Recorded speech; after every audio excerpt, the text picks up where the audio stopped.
If emergency services stop answering, these 5 assumptions get seniors killed. Imagine the storm has passed. The lights flicker and die, plunging your single-story suburban home into darkness. Instinctively, you reach for the corded landline on the kitchen wall. You kept this phone for 30 years, specifically for this moment, believing the old adage, "Copper wires work even when the power fails." You lift the receiver expecting a dial tone. You hear absolutely nothing. This isn't just a glitch. It is a silent betrayal of infrastructure that happened while you weren't looking. Over the last decade, phone companies quietly replaced those reliable copper networks with digital fiber optics that require local power.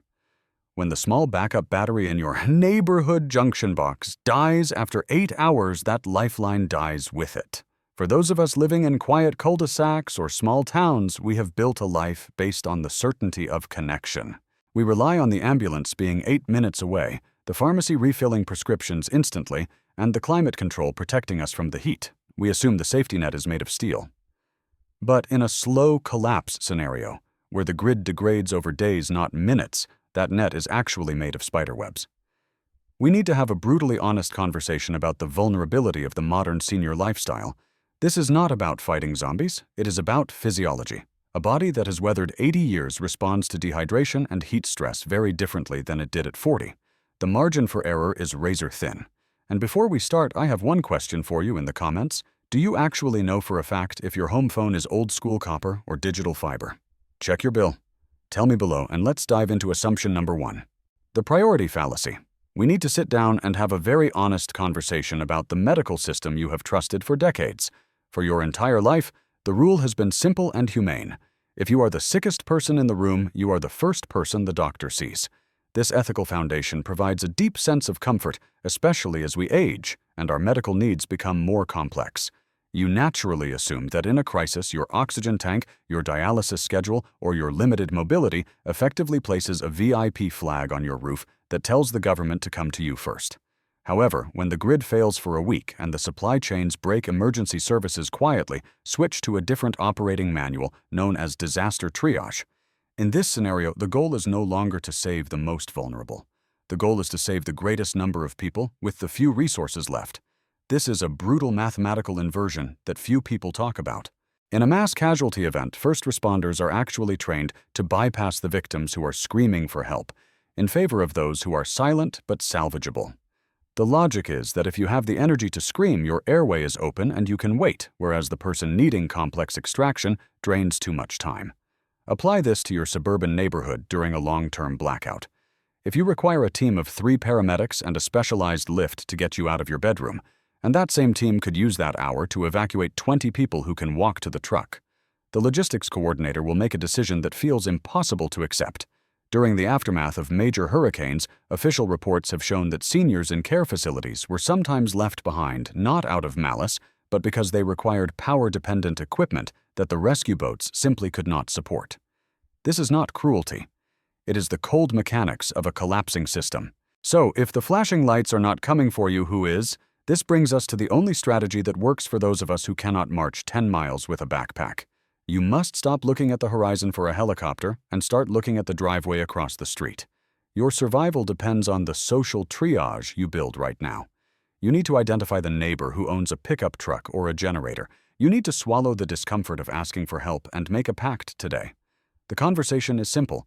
You tell them that if the phones go down, you are not asking them to save the world. You are just asking them to remember that you are behind that front door and you cannot get out alone.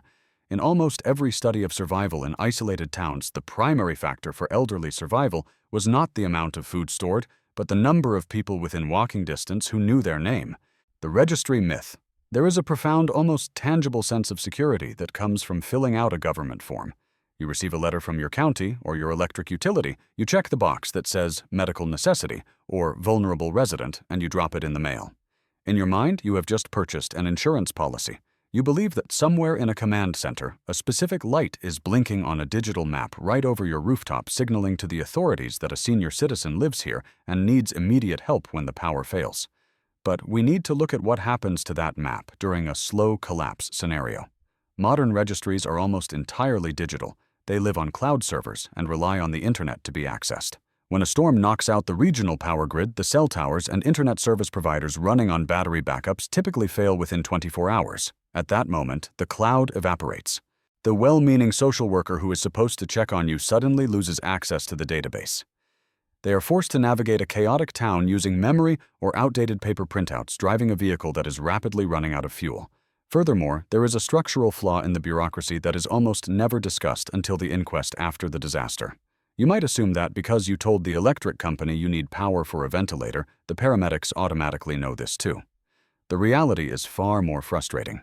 Here is the bureaucratic disconnect that shocks most families. Due to strict federal privacy laws, the critical care list you registered for with your utility provider is often legally prohibited from being shared with your local 911 dispatchers. The people who control the power and the people who drive the ambulances are operating on two completely different lists that are forbidden from talking to each other. This creates a terrifying form of invisibility. You could be sitting in your living room watching your backup battery slowly drain, convinced that a generator truck is on its way because you are on the list. Meanwhile, the fire department drives right past your street because to them, your house looks exactly like the empty one next door. Reliance on a digital list is passive and fragile. Survival requires analog redundancy. Since you cannot trust a database that might vanish when the servers crash, you need a physical signal that works without electricity. If you have mobility issues or critical medical needs, do not wait for the county to come find you based on a digital file. You must make yourself undeniable to the physical world. This goes beyond just talking to a neighbor. This is about visual signaling. We recommend a simple pre-agreed system with your block, such as placing a bright neon card in your front window. This piece of paper tells the patrol or the neighbor walking by that I am still here and I need help. This bypasses the privacy laws, the internet outages, and the overwhelmed dispatchers. It puts your safety back into the hands of the people who can actually see you. The bystander effect. Living in a quiet suburb creates a comfortable illusion of safety through numbers. You look out your window and see 10 other houses, and a natural thought comforts you. Surely with so many people around, someone will notice if I need help. You assume that the friendly couple next door or the family across the street will instinctively check on you when the power grid fails. However, in a slow collapse scenario, this density creates a psychological trap. Sociological studies have repeatedly proven a terrifying paradox. The more people present at a scene of distress, the lower the probability that any single individual will offer help. This is the bystander effect. When your house stays dark while others have generator lights, every single neighbor looks at your home and assumes someone else, your children, your church, or the authorities is already taking care of you. In their minds, your safety is someone else's responsibility.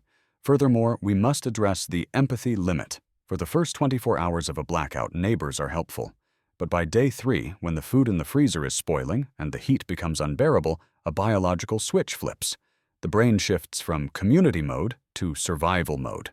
The nice young man who usually mows your lawn is no longer thinking about being a good neighbor. He is consumed by the primal terror that his own children are running out of water. He isn't ignoring you out of malice. He is blinded by the biological imperative to protect his immediate kin. To survive this, you must break the anonymity today. Do not rely on general goodwill. You need to establish a specific mutual aid agreement with one specific household. You must move from being the elderly person next door to being a partner who offers something in return. Perhaps you have the manual tools they lack or the knowledge of canning food. You must give them a reason to include you in their tribe before the crisis narrows their vision. The Normalcy Bias. There is a quiet pride that comes with living in one place for 40 years. You have weathered blizzards, heat waves, and recessions within these walls. You know exactly which floorboard creaks in the hallway and how the morning light hits the kitchen table. This deep familiarity breeds a dangerous psychological state called normalcy bias. It is the soothing voice in your head that says, because you survived the storm of 1985, you will surely survive this one. You believe that your home is a fortress and that hunkering down is always the safest option. But we must face a biological reality that your memory tries to hide from you. The person who survived that blizzard 30 years ago had a different metabolism, a different circulatory system, and a different tolerance for stress than the person sitting in that chair today. When the grid fails and your climate control system shuts down, your modern suburban home ceases to be a shelter. Without electricity, a single-story house with poor insulation essentially becomes a sealed box. In the summer, it turns into a kiln. In the winter, it becomes a freezer. The danger here is not just the temperature itself, but how your aging body misinterprets it. Medical research reveals a terrifying betrayal of physiology, where as we age, the hypothalamus in the brain becomes less sensitive, meaning the thirst mechanism can completely deactivate even when the body is severely dehydrated. You might be sitting in a 90-degree living room feeling perfectly fine and not thirsty at all, while your organs are quietly shutting down from heat stress. This is the silent killer of the slow collapse. It is not the dramatic floodwaters that take lives, but the quiet decision to stay in a home that has become uninhabitable because you are waiting for things to return to normal.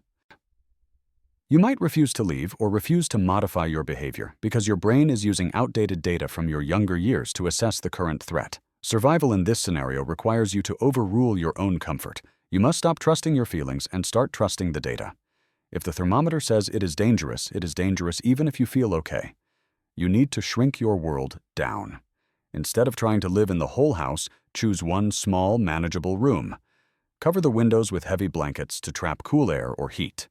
Drink water on a strict schedule, not when you feel like it.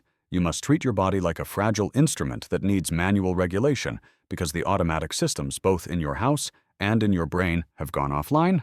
The home you love will protect you only if you respect how quickly it can turn against you without the grid to keep it alive. The shelter misconception. When the power has been out for 5 days, the water pressure fails, and the temperature in your home becomes unbearable. The decision to evacuate feels inevitable. It is the moment of last resort. You pack a small bag, lock the front door, and head toward the local high school or community center that has been designated as an emergency shelter. In your mind, you are moving toward safety. You assume that because this is a government-sanctioned facility, it will function like a field hospital, clean, organized, and stocked with the essential medications you need to survive. You believe that if you run out of blood pressure pills or insulin, there will be a nurse standing by a supply cabinet ready to help. This is perhaps the most dangerous misconception of all. We need to be very clear about what a public shelter actually is. It is not a medical facility, it is a lifeboat. Its primary function is to provide a roof that won't blow away a cot to sleep on and basic calories to keep you alive. It is designed for short-term mass containment, not individual care. Here is the legal and logistical reality that blindsides most families. In the majority of disaster scenarios, public shelters are staffed largely by volunteers who are legally prohibited from dispensing prescription medications, and they almost never stock specific drugs like insulin, heart medication, or anticoagulants. When you walk through those doors, you are entering a pharmacy desert. If you did not bring your own supply, it does not exist. Furthermore, for a senior citizen with a compromised immune system, a shelter is a biological minefield. Imagine a gymnasium packed with 300 stressed strangers, limited bathroom facilities, and poor ventilation. In a slow collapse scenario where hygiene infrastructure has failed, these environments become breeding grounds for norovirus and the flu within 48 hours. For a healthy 20-year-old, a stomach bug is an inconvenience. For an 80-year-old who is already dehydrated and exhausted, it can be fatal. So if you must evacuate, you cannot go as a refugee. You must arrive as a self-contained unit. You are your own pharmacy. Do not just bring the pills in your daily organizer. Bring the entire bottle. If you have medications that require refrigeration, you need a cooler bag with activated cold packs, not just a hope that they have a working fridge for you. And crucially, you must bring a physical paper copy of your medical biography, a list of what you take, the dosages, and your doctor's names. When the digital records vanish, that piece of paper becomes your voice when you are too weak to speak for yourself. The shelter can save you from the storm outside, but only you can save yourself from the medical crisis inside. We have covered a lot of heavy ground today. Realizing that the systems we built our lives around, the power grid, the ambulance service, the community safety net, are fragile can be a terrifying experience. But I want to leave you with a different perspective. This video was not made to scare you into paralysis. It was made to snap you out of complacency. The history of survival is not written by the strongest or the fastest. It is written by the most adaptable. You have lived through decades of change, economic shifts, and personal hardships. You have the resilience. What you need now is the correct information. The slow collapse does not have to be a tragedy. It only becomes one when we stubbornly cling to the rules of a world that for a few days or weeks has ceased to exist. The most dangerous thing you can do right now is nothing. The most dangerous phrase you can say is, "It will probably be fine." Your safety is no longer in the hands of a dispatcher 3 towns away. It is in the hands of the person looking back at you in the mirror and the relationships you build on your own street. The cavalry is not coming, but that is okay because you are already here.